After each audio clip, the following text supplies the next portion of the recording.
Representatives is taking a stand against the American flag as an act of protest, he says.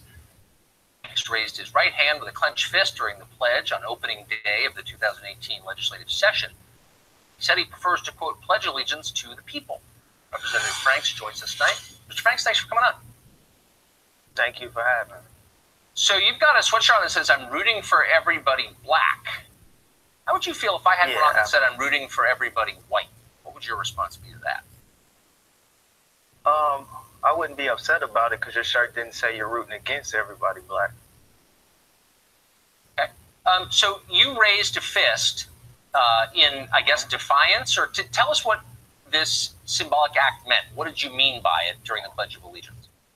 So I've never said the Pledge of Allegiance. And even in the House last year when I was in session, most of the time I wasn't in the chambers because I know that there are a lot of people that, you know, have a lot of respect and feel proudly about the flag and the Pledge of Allegiance. I know how I feel.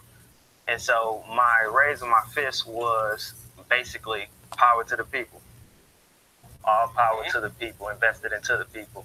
And when I say I pledge allegiance to the people, that's who I'm chosen to represent. That's who I'm elected to represent. But even before I was elected, that's who I stand for. Well, I mean, good for you. I think you were elected by the people, and you ought to represent them. When you say you know how you feel about the flag and the Pledge of Allegiance, how do you feel? So when I think about the Pledge of Allegiance, the thing that sticks out most is when I hear for liberty and justice for all. When I think liberty and justice for all, we obviously haven't seen that across the United States.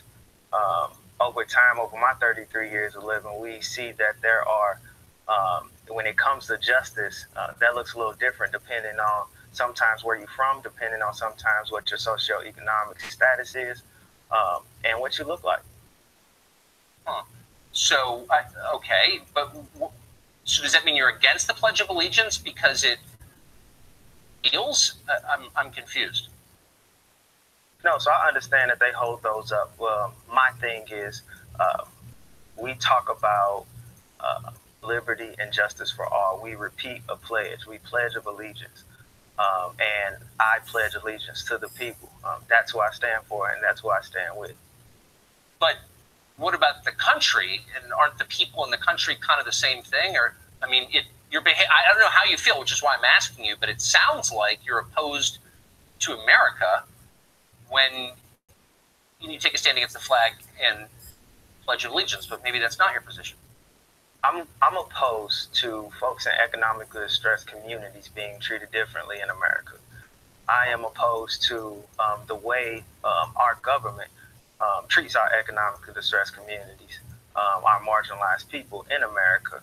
We have plenty of veterans who support me, who support our right to protest, no matter what that is, even if they don't necessarily agree. Many of them have expressed to me that this is the very reason why they fought. They fought for our First Amendment rights. And we're not always going to agree on when we exercise them or what we're exercising them about. Right. But it's our right to exercise them. Yeah, well, you won't find that contested here. And I agree with you, actually, that poor people are treated badly of all races often. I want to ask you one last question. You made news recently when lyrics that you wrote as a semi-professional rap artist before you got elected came out, and they talked about killing snitches.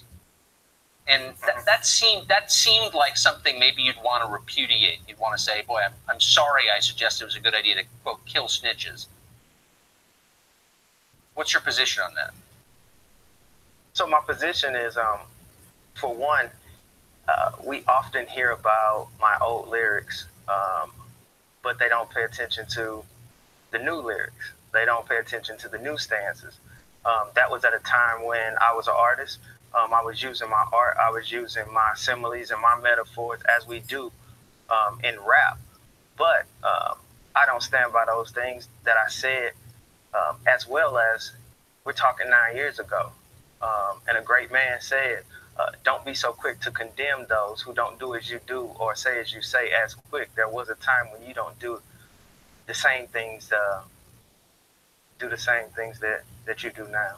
So, all right, I would like for people to pay attention to the current situation and the fight that we were putting up and the stances that we were taking rather than old lyrics from 9-10 years ago. Mr. Franks, thanks for joining us. I appreciate it. Yeah, fam. I just wanted y'all to listen to that little interview, peek in on that. He's an ex Black Lives Matter member. As you can see, the title says "Turn Lawmaker," and you heard him and Tucker Carlson from Fox News talking. He interviewed him, but I just don't, like I said, I'm not in disagreement with Mr. Bruce, and I'm not in disagreement with him. But I just don't really like the way Tucker Carlson tried to handle him in that interview. That pissed me off. I didn't like that.